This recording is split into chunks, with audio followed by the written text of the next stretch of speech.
Chơi cái lạc lỗ này chặt chặt tất cái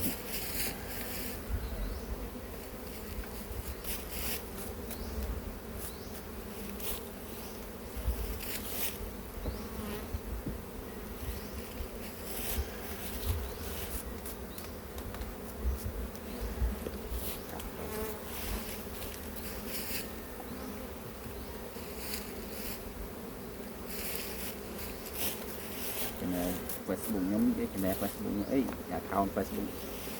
nghe bộ thầy Facebook nhóm lái là như mình 50 vậy lấy rồi ấy hay là có bao nó khé lên cái này tên nha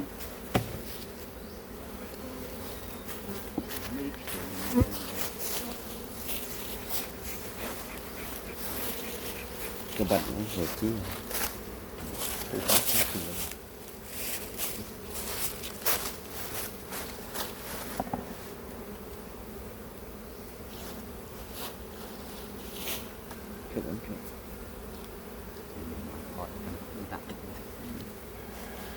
cái gì cắt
cái pu phao phải video này là có pu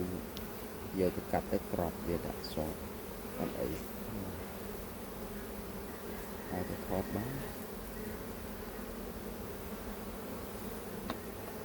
giờ cho phụ huynh đặt rồi tôi thuê nhận hoàng ngày bây giờ chu chân hái với tua rồi bây giờ vai chắc ăn bánh hàng ăn ngày ngày gì chu sạt sạt đấy